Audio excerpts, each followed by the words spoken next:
62세 장정희. 남편이 떠난 뒤 5년째 그녀의 하루는 그저 묵묵히 시간을 견디는 듯한 삶의 연속이었습니다. 아침이면 TV를 켜놓고 소리만 들으며 주전자에 물을 올리고 작은 아파트 거실을 몇 번 오가다 베란다로 나가 화분잎을 손끝으로 살피곤 했습니다. 누가 보면 평온한 아침 같지만 정희 씨의 마음속엔 늘 얇은 불안이 깔려 있었습니다. 수입은 거의 없고 퇴직금 일부와 남편이 남긴 작은 보험금이 그녀의 노후 전부였기 때문입니다. 전기세는 작년보다 또 올랐고 관리비 고지서는 분명 비슷하게 살고 있는데도 매달 조금씩 금액이 높아지고 있었습니다. 병원에 한 번만 더 다녀오면 그달 예산이 비는 날도 있었죠. 그날도 고지서 몇 장을 놓고 한참 동안 움직이지 못했습니다. 앞으로의 생활이 더 빠듯해질 걸 생각하니 마음속 깊은 곳이 서늘하게 내려앉았습니다. 잠시 숨을 고른 뒤 고개를 들었을 때 정희 씨의 시선은 거실 구석에 쌓여 있는 낡은 상자 더미로 향했습니다. 남편이 사용하던 공구 상자, 거의 새 것처럼 보이는 여행용 캐리어, 안 쓰지만 버리기엔 아까웠던 주방용 전기기기들, 오랜 세월 동안 언젠가 쓰겠지라며 모아둔 것들이었습니다. 그 물건들을 바라보는데 문득 속삭이듯 작은 생각이 스쳤습니다. 이걸 그냥 묵혀두는 건 참, 다들 멀쩡한데. 그 생각은 곧 행동으로 이어졌습니다. 정희 씨는 휴대폰을 천천히 집어들고 자신에게는 조금 낯설기만 한 중고 거래 앱을 설치했습니다. 처음 보는 화면, 어디를 눌러야 하는지 알 수 없던 버튼들. 하지만 그녀는 한번 마음을 먹으면 끝까지 해내는 타입이었습니다.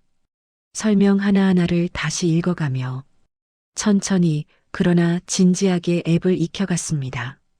첫 번째로 올린 물건은 남편이 생전에 가장 아끼던 공구 세트였습니다.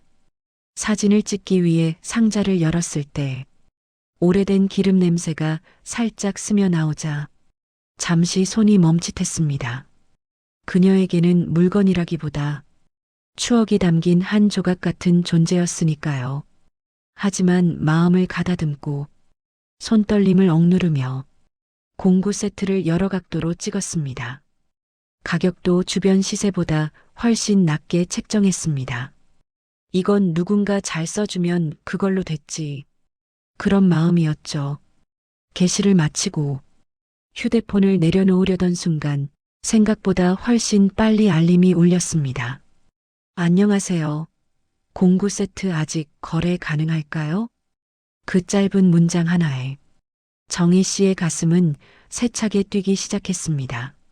누군가가 그녀의 물건을 필요로 한다는 사실, 그런 단순한 반응조차 오랜만이었습니다. 거래 약속을 잡고 정희 씨는 오래된 손가방에 공구 세트를 조심스럽게 넣었습니다. 아파트 단지 벤치에서 조금 기다리니 젊은 남성이 다가오며 먼저 인사를 건넸습니다. 안녕하세요. 물건 상태 너무 좋네요. 정말 감사합니다.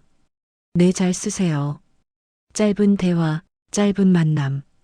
그러나 그 과정 하나하나가 정희 씨에게는 작은 성취처럼 느껴졌습니다.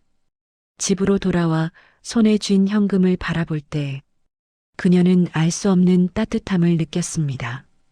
그 후로 정희 씨는 집안 여기저기를 둘러보며 더 이상 사용하지 않는 물건들을 하나씩 골라 사진을 찍고 설명을 쓰는 일이 조용한 일과가 되었습니다. 오래된 전자레인지, 젊은 시절 사둔 원피스, 평생 딱 한 번 켜본 공기청정기. 물건이 팔릴 때마다 새로운 메시지가 도착하고 누군가와 짧은 대화를 나누는 시간이 이어졌습니다. 그런 순간들이 모일수록 정희 씨의 마음에는 오랫동안 비어있던 작은 방 하나가 서서히 채워지는 듯 했습니다. 누군가와 연결되는 느낌, 내 손을 떠난 물건들이 누군가에게 도움이 된다는 뿌듯함.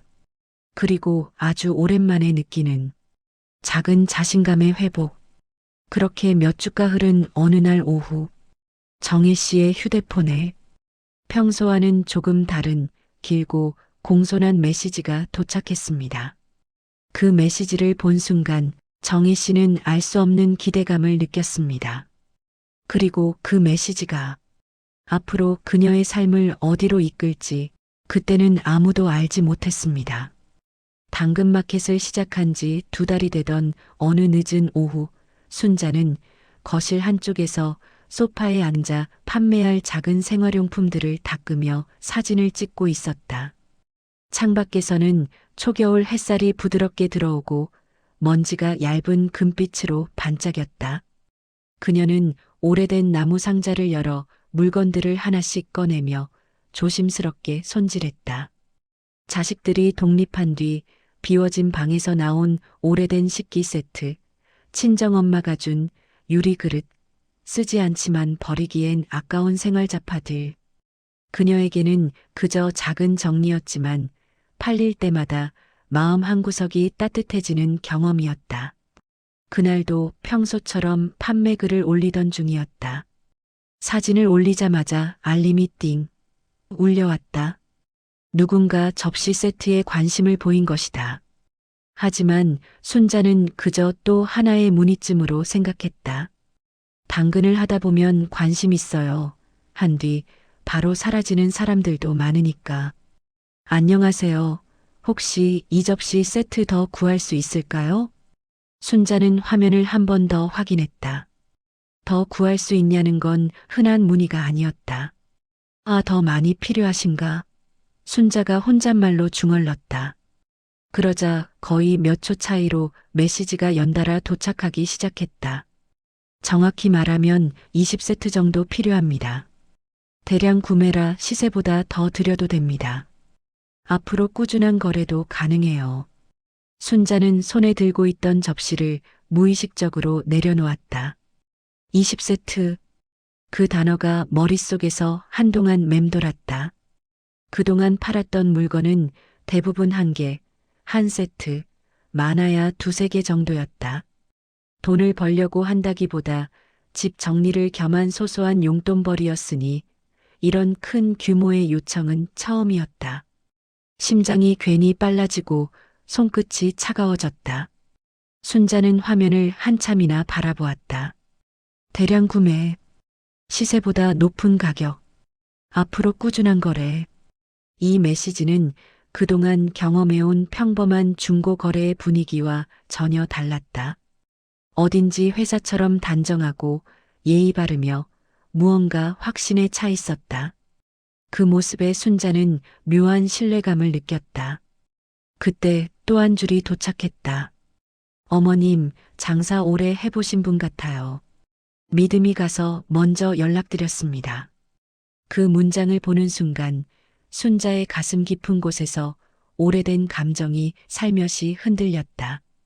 평생 누군가에게 그렇게 신뢰한다는 말을 받아본 적이 있었던가. 늘 아내로, 엄마로, 며느리로 역할을 수행하며 남을 위해 살았지.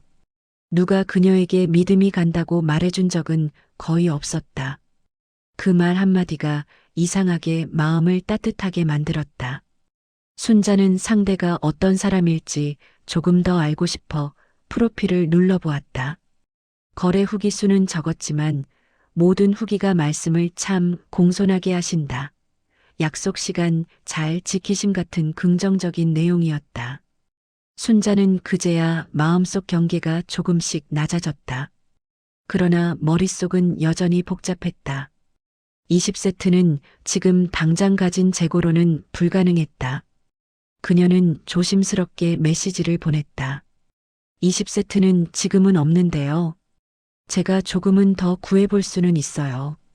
그리고 곧바로 답장이 왔다. 괜찮습니다, 어머니. 제가 기다릴게요. 대량으로 필요해서 가능하시면 납품 형태로 꾸준히 거래하고 싶습니다. 순자는 휴대폰을 내려놓고 잠시 멍한 눈으로 거실을 바라보았다. 내가 납품? 평생 가정주부였던 자신에게 납품이라는 단어는 처음 들어보는 세상 같았다. 하지만 설레었다. 이제는 나도 누군가에게 필요한 사람이 된 것 같아. 나이 들어서도 무언가 할 수 있는 사람이라는 느낌이 들었다. 실제로 순자는 작은 계산까지 하기 시작했다. 20세트면 개당 1,000원만 남아도 어느 정도 돈이 되고 앞으로 꾸준히 거래가 된다면 노후의 숨통이 조금 트이려나? 그동안 남편과 은퇴 걱정을 하며 잠 못 이루던 날들이 떠올랐다. 주부로 살며 자신을 위해 돈을 벌어본 적이 많지 않았던 그녀에게 이 제안은 마치 갑자기 나타난 한 줄기 빛 같았다. 그 순간 다시 메시지가 도착했다.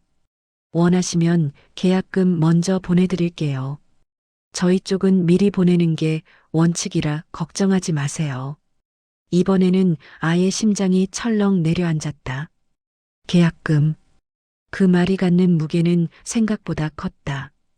이런 건 정상적인 회사나 거래처에서나 하는 방식 아닌가? 중고 거래를 하면서 계약금을 먼저 준다니. 순자는 오히려 더 믿음이 갔다. 이 정도로 확실하게 하는 사람이라면 사기꾼은 아닐 거야. 그렇게 그녀의 마음속 경계는 점점 더 무너졌다. 순자는 조심스레 답장을 보냈다. 계약금까지 보내주신다고요? 제가 그런 걸 받아도 되는지. 잠시 대기 후 답장은 다시 예리하게 마음속을 파고들었다. 그럼요, 어머니. 제가 볼 때는 충분히 믿을 만한 분이십니다. 정직하고 성실해 보이십니다. 정직하고 성실하다. 그 단어나 영혼에 닿은 것처럼 따뜻했다. 그동안 그녀의 희생과 노력이 누군가에게 인정받는 느낌이었다. 아이들은 장성의 제 삶을 살기에 바빴고 남편은 말수가 적어 표현이 단조로운 사람이었다. 엄마가 고생했지라는 말 한마디도 제대로 못 듣고 살았다. 그런데 지금 완전히 모르는 누군가가 자기에게 정직하시다고 단언해주고 있었다. 순자는 자신도 모르게 눈가가 조금 뜨거워졌다. 오랜 세월 묵혀두었던 감정들이 조용히 깨어나는 느낌이었다. 그리고 마음속 어디에선가 속삭이듯 작은 목소리가 말했다. 이 기회 정말 다시 없을 수도 있어. 한 번쯤은 나도 도전해봐도 되지 않을까? 그녀는 깊게 숨을 들이쉬고 천천히 내쉬었다. 이제는 거의 마음이 기울어진 상태였다. 그 순간 또 메시지가 왔다. 어머니, 혹시 가능하시면 오늘 중으로 재고 상황만 확인해 주실 수 있을까요? 상대의 요청은 여전히 공손했고 추가적인 압박도 없었다. 하지만 뭔가 묘하게 그녀의 마음을 재촉하는 힘이 있었다. 순자는 마치 누군가의 손에 이끌리듯 자리에서 일어났다. 창고를 둘러보고 버리려다 남겨둔 박스들을 열어보았다. 세트라고 부르기 어려운 애매한 구성도 많았지만 그녀는 어떻게든 20세트를 맞출 수 있을지 고민하기 시작했다. 머릿속은 어느새 가능할까? 가 아니라 어떻게 하면 가능하게 만들까? 로 바뀌어 있었다. 그러나 순자는 아직 몰랐다. 그 친절한 톤, 그 믿음직한 말투, 그 따뜻한 칭찬들이 모두 그녀의 마음이 스스로 문을 열게 만들기 위한 치밀한 설계라는 것을 순자는 꿈에도 몰랐다. 그 대량 구매 제한이 자신의 은퇴 자금 전부를 빼앗아갈 덫의 첫 단계라는 것을, 그리고 그녀의 삶은 그 첫 메시지부터 이미 조용히 무너져가고 있었다. 순자가 대량 구매 문의를 받은 지 사흘째 되던 날이었다. 그동안 상대방은 하루에 한두 번 안부를 묻듯 메시지를 보내왔고 그 모든 말투는 지나칠 정도로 친절하고 매끄러웠다. 그러면서도 딱히 부담을 주지 않는 부드러움. 그게 오히려 순자의 마음속 경계를 서서히 녹여내고 있었다. 그날 오후 순자는 집 근처 카페에서 작은 수첩에 구할 수 있는 물량과 필요한 비용을 계산하고 있었다. 어릴 때부터 가계부를 써오던 버릇이 있어 숫자를 정리하는 건 익숙했다. 하지만 이번엔 달랐다. 보통 몇천 원, 몇만 원 단위로 움직이던 그녀가 처음으로 수십만 원을 넘는 금액을 계산하고 있었던 것이다. 그녀는 연필을 들고 조심스럽게 적으며 중얼거렸다. 하나에 8천 원에 들여오면 20세트면 이게 남는 건 과연 있을까? 계산을 반복하다 보면 수치는 크게 변하지 않았다. 현재 가진 재고로는 20세트가 불가능했다. 어차피 더 구해와야 했다. 다만 문제는 그 초기 비용이었다.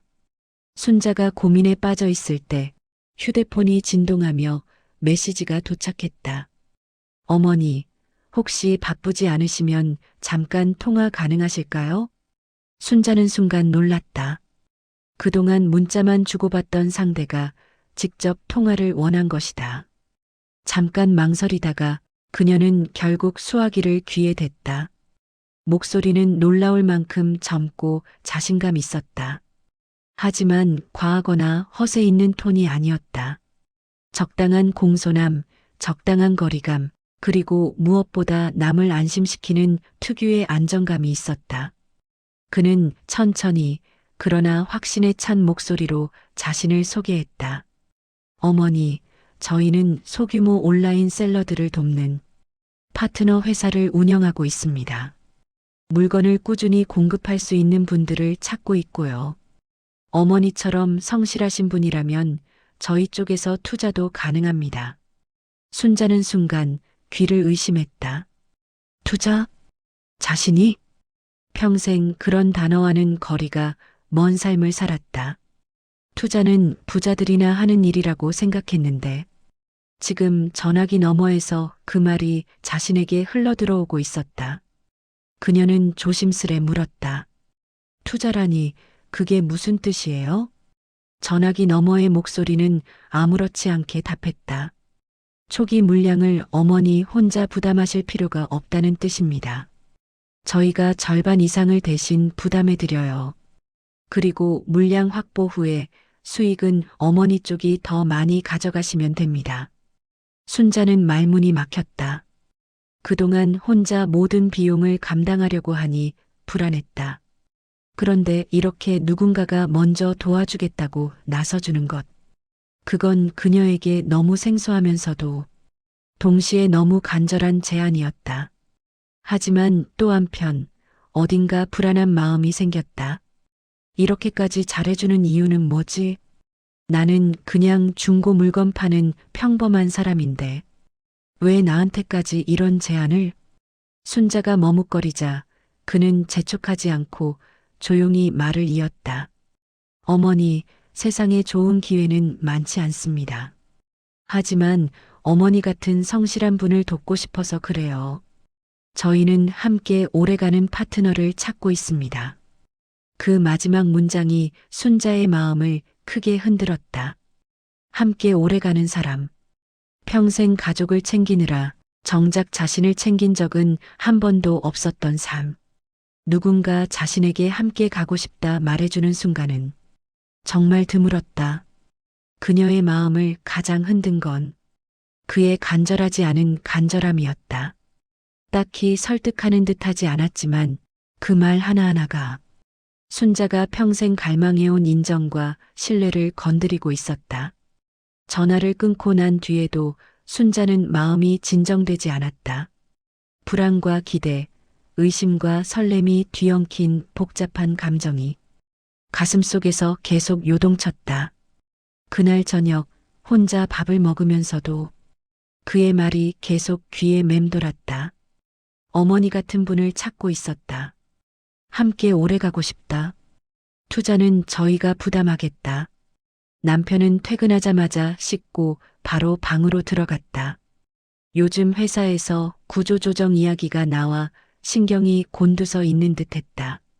순자는 남편에게 고민을 털어놓고 싶었지만 그럴 용기가 없었다. 남편에게 상담하면 무조건 말릴 것 같았기 때문이다. 이 나이에 내가 무슨 투자를 해. 괜히 욕만 먹겠지. 그 말이 돌아올 것만 같아 순자는 그 어떤 말도 꺼내지 못했다. 그녀는 식탁에 앉아 젓가락을 내려놓고 혼잣말처럼 낮게 중얼거렸다. 한 번만, 이번 한 번만이라도 내 인생에서 잘된 일이 있었으면 좋겠다. 그리고 그 순간 휴대폰이 다시 울렸다. 어머니, 혹시 제가 오늘 설명드린 내용이 부담되셨다면 천천히 생각하셔도 됩니다. 다만 이번 주 안에만 물량 확보가 가능하기 때문에 결정은 너무 늦지 않으셨으면 합니다. 이 메시지는 분명히 부담을 주지 않는 말투였다. 하지만 아무렇지 않게 덧붙인 이번 주 안에라는 말이 부드러운 압박처럼 순자의 마음을 죄어왔다. 순자의 가슴은 다시 요동치기 시작했다. 빨리 결정해야 한다는 조급함, 놓치고 싶지 않은 기회, 그리고 무엇보다 이번만큼은 자신도 잘 살아보고 싶다는 간절함. 그녀는 휴대폰을 한참 바라보다가 천천히 답장을 보냈다. 제가 준비할 수 있는 돈이 많진 않아요. 그러자 즉시 답장이 왔다. 괜찮습니다, 어머니. 부담은 저희가 대부분 지겠습니다. 어머니는 가능한 만큼만 준비하시면 돼요. 그 말이 순자의 마지막 경계마저 허물었다. 자신의 부담이 없고 그들이 대신 도와준다는 말. 그러나 순자는 몰랐다. 그 말이 바로 사기의 가장 은밀한 방식이라는 것을. 부담을 덜어주는 척하며 신뢰를 구축하는 것. 그것이 사기꾼들이 가장 즐겨 사용하는 접근이라는 것을. 순자의 마음은 이미 흔들리고 있었다. 그리고 아주 조금만 더 흔들리면 그녀는 완전히 무너져 버릴 수도 있다는 걸 아직 깨닫지 못하고 있었다. 며칠 동안 미정은 휴대폰을 꺼내들 때마다 심장이 조금씩 더 빨리 뛰었다. 단 하루, 지금이 마지막 기회. 그 말들이 머릿속에서 메아리처럼 울렸기 때문이다. 그동안 살아오며 수많은 선택을 해왔지만 이렇게까지 가슴이 두근거리는 선택은 처음이었다. 그녀는 더 이상 남편의 월급만 바라보는 사람으로 늙고 싶지 않았다. 자식한테 부담되며 살고 싶지도 않았다. 그래서 결국 그녀는 평생 모아둔 노후자금 통장을 조용히 꺼냈다. 정리해보니 남편 몰래 조금씩 아껴 넣어둔 돈까지 합쳐 3,200만 원. 한참을 바라보던 그녀는 마치 무언가에 이끌리듯 휴대폰 속 메시지를 다시 열었다. 3,200만 원 이걸로 마지막으로 한번 해보면 인생이 바뀔까? 미정은 손가락을 떨며 온라인 거래방의 혁진에게 메시지를 보냈다. 그는 바로 답장을 보냈다. 마치 기다리고 있었던 사람처럼. 우와, 선생님 정말 결단하시네요. 이번 판 끝나고 나면 최소 6천에서 8천은 그냥 올라갑니다. 이만한 기회 다시 안 옵니다. 그랬으면 좋겠네요. 계좌 보내주세요. 네, 지금 바로 보내드립니다. 입금 완료되면 자동 참여라 편해요. 수익 나면 바로 빼드릴게요. 계좌번호는 사기업 투자회사처럼 보이는 이름이었다. 하지만 미정은 이미 이성보다는 희망에 가까워진 상태였다. 이번만 성공하면 정말 인생 한번 바뀔 수 있지 않을까? 그녀는 계좌이체 버튼을 누르며 평생 살아오며 느껴보지 못한 묘한 두려움과 기대감을 동시에 느꼈다. 비밀번호를 입력하고 마지막 확인 버튼을 누르는 순간 손끝이 잠시 멈칫했지만 그녀는 곧바로 힘을 주어 눌렀다. 송금 완료. 그 순간 그녀는 자신의 미래가 완전히 새로운 방향으로 흐르기 시작했다고 믿었다. 보냈어요. 확인해 보세요. 그러나 몇 분이 지나도록 읽음 표시가 뜨지 않았다. 미정은 조심스레 다시 메시지를 보냈다. 입금 확인되셨나요? 하지만 대답은 없었다. 그리고 다음 순간 그동안 그녀와 수십 번의 대화를 나누었던 메시지 창이 갑자기 회색으로 변했다. 프로필도 이름도 대화 기록도 사라졌다. 채팅방 맨 위에는 짧고 차가운 문구 하나만 남아 있었다. 존재하지 않는 계정입니다.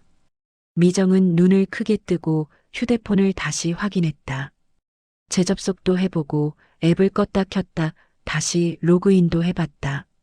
하지만 화면은 여전히 똑같았다. 그동안 그녀가 의지하고 믿고 기대고 있었던 그 사람은 순식간에 연기처럼 사라져 있었다. 그녀는 급히 은행 앱을 열어봤다. 그러나 거래 내역에는 정확히 찍혀 있었다. 송금 320만 원 완료. 그 돈은 돌아올 수 없는 강을 건너버린 뒤였다. 설마 이게 사기? 아직 아닐 수도 있잖아. 잠깐 다시 해보면. 그녀는 고객센터에도 전화해봤지만 돌아오는 답은 차갑고 단단했다. 고객님, 이미 상대 계좌에서 인출된 상태입니다. 저희도 돌려드릴 수 없습니다. 바로 그 순간 전화기 너머의 말과 함께 미정의 표정이 서서히 무너져 내렸다. 팔이 힘없이 떨어지고 휴대폰은 바닥에 딱 하고 부딪혔다. 사람 하나 없는 거실에서 커튼 사이로 들어오는 해는 여전히 밝았지만 미정의 세상은 어둠 속으로 그대로 꺼져버렸다. 내 돈, 내 노후가 다 사라졌어. 내가 바보야 내가. 이제 그녀에게 남은 것은 텅 빈 통장 잔고와 지워지지 않는 존재하지 않는 계정이라는 문구뿐이었다. 희망이 사라진 자리엔 상실감과 멍함 그리고 스스로에 대한 깊은 자책만이 남아 있었다. 그리고 이 순간 그녀의 인생은 또다시 돌이킬 수 없는 길 위에 서 있었다. 거실 바닥에 떨어진 휴대폰은 여전히 켜져 있었다. 그러나 화면 속에는 희망을 약속하던 말들은 하나도 남아있지 않았다. 대신 존재하지 않는 계정입니다라는 문구가 냉정하고도 잔인하게 깜빡였다. 미정은 한참 동안 움직이지 못했다. 몸이 아니라 마음이 멈춘 것에 가까웠다. 그것이 현실을 밀어붙이듯 그녀에게 다가오고 있었다. 그녀는 천천히, 아주 천천히 의자에 몸을 기댔다. 하지만 아무리 고개를 떨구어도 무거운 죄책감만 더 깊게 내려앉을 뿐이었다. 그동안 그녀가 수십 번 찾아서 눌렀던 거래 앱도 그 남자가 보냈던 달콤한 말들도 도움을 준다던 메시지도 모두 사라져 있었다. 그제야 비로소 깨달았다. 아무도 자신을 도와줄 생각은 없었다는 걸. 그리고 무엇보다도 스스로가 스스로에게 가장 큰 상처를 준 사람이라는 걸. 내가 왜 이런 걸 믿었지? 내가 무슨 생각을 한 거야? 미정은 휴대폰을 다시 들어 은행 앱을 열었다. 그러나 그녀가 보고 싶지 않았던 진실은 고스란히 그대로였다. 통장 잔고 84,700원. 남아있는 숫자가 너무 적어 눈을 몇 번이나 비벼봐도 그대로였다. 그 숫자는 마치 이제 남은 건 아무것도 없다. 라고 말하는 것처럼 차가웠다. 순간 그녀는 숨이 답답해졌다. 거실 안의 공기가 갑자기 무거워지고 심장이 조여오는 듯했다. 안 돼, 이럴 수는 없어.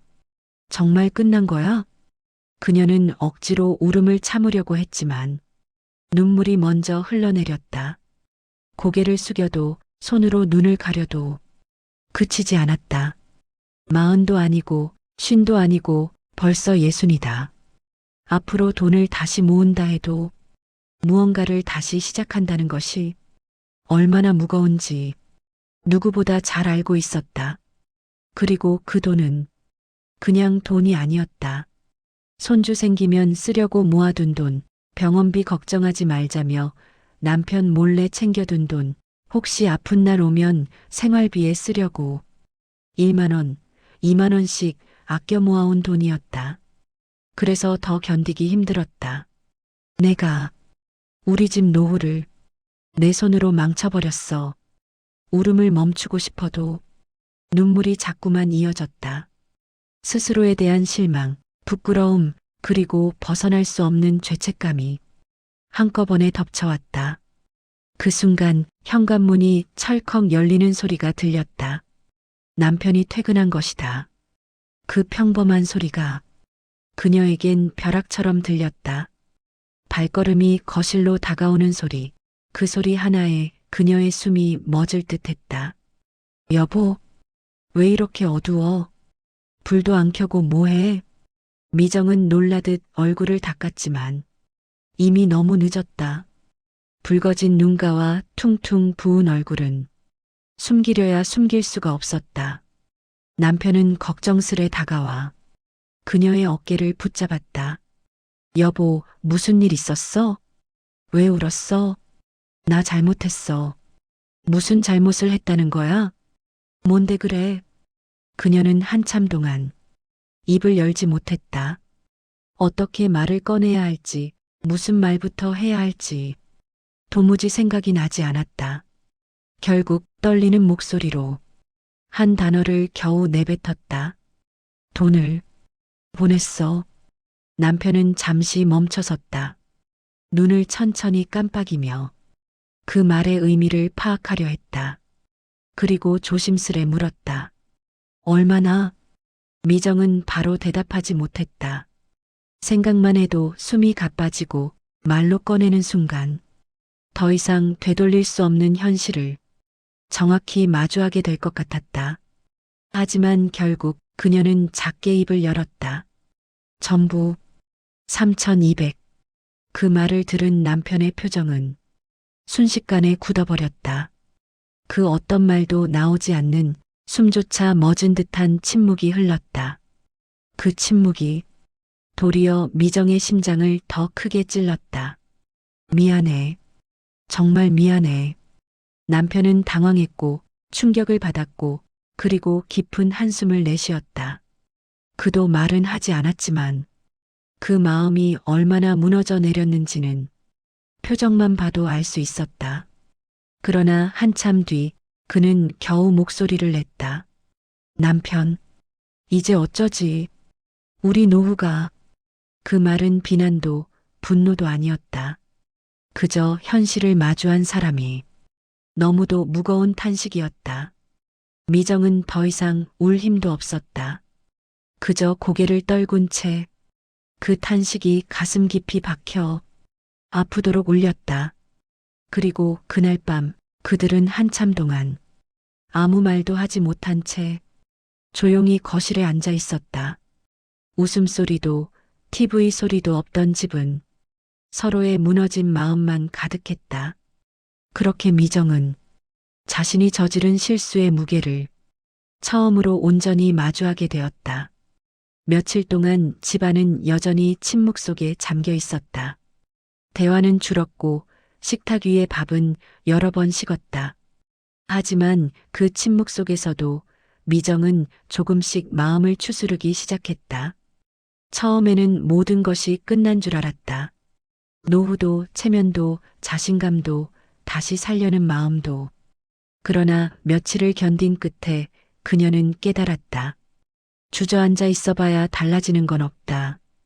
그녀의 나이는 60이었지만 그 나이는 포기해야 하는 나이가 아니라 또 한 번 삶을 새로 배워나갈 수 있는 나이였다. 그리고 그녀는 결심했다. 다시 살아보기로, 다시 배우기로, 다시 일어서 보기로. 여기서 무너지기엔 내 인생이 너무 아깝지. 미정은 가장 먼저 주민센터에 있는 노년 금융피해 상담 창구를 찾아갔다. 손은 떨리고 가슴은 불안했지만 그녀의 발걸음은 어느 때보다도 단단했다. 상담실 문을 열자 온화한 인상의 상담사가 자리에서 일어나 그녀를 맞았다. 어떤 어려움이 있으셨나요? 편하게 말씀하셔도 됩니다. 제가 전 재산을 사기꾼에게 보냈어요. 상담사 고개를 끄덕이며 요즘 피해자가 정말 많습니다. 창피해하실 필요 없습니다. 우리가 도와드릴 수 있는 부분은 함께 해결해 드릴게요. 그 말 한마디에 미정의 마음이 조금 놓였다. 누군가가 그녀를 비난하는 것이 아니라 도와주겠다고 말해주는 것. 그것만으로도 무너진 마음 한쪽에 작은 등불이 켜졌다. 상담사는 계좌이체 내역을 꼼꼼히 확인하고 사기 유형을 분석한 뒤 금융감독원 신고 절차와 경찰서 사이버 수사과 연결 방법을 알려주었다. 결과가 바로 달라지지는 않겠지만 적어도 그녀는 할 수 있는 최선을 다하고 있다고 느낄 수 있었다. 제가 다시 일어설 수 있을까요? 상담사, 물론입니다. 금전적인 건 시간이 걸릴 수 있지만 선생님은 이미 다시 일어나고 계세요. 이렇게 찾아오신 것부터가 큰 용기예요. 그 말은 누구에게서도 듣지 못했던 위로였고 그녀가 다시 삶을 붙잡을 힘이 되어 주었다. 그날 이후 미정은 매일 조금씩 일상을 되찾기 시작했다. 잠시 멀어졌던 남편과도 여전히 어색했지만 천천히 대화를 다시 이어갔다. 남편은 말수가 적었지만 어느 날 저녁 조심스레 한마디를 건넸다. 당신만 괜찮다면 우리 다시 계획 세워보자. 늦지 않았잖아. 우리 아직 살아야 할 날 많으니까. 응, 다시 해보자. 그 말에 미정은 오랫동안 잊고 있던 동반자라는 단어를 떠올렸다. 인생의 고비를 넘어가는 순간에 누군가 옆에 있다는 것이 얼마나 큰 힘인지 그녀는 다시금 깨달았다. 그녀는 그날 밤 작은 공책을 꺼내들었다. 그리고 시작했다. 지출을 정리하고 필요한 것과 불필요한 것을 나누고 노년 재취업 강의와 금융 안전 교육 프로그램을 찾아보기 시작했다. 예전 같으면 자신이 이런 걸 한다는 것만으로도 어색했겠지만 지금의 그녀는 달랐다. 넘어졌다면 다시 일어서면 된다. 그 단순한 사실이 이제는 그녀의 인생을 다시 움직이는 힘이 되었다. 그래, 난 아직 끝난 게 아니야. 비록 잃어버린 돈은 돌아오지 않았지만 미정은 그보다 더 중요한 것을 되찾아가고 있었다. 스스로에 대한 믿음, 앞으로 살아가려는 의지, 그리고 다시 살아갈 수 있는 힘. 늦었다고 생각한 순간은 언제나 다시 시작할 수 있는 순간이었다.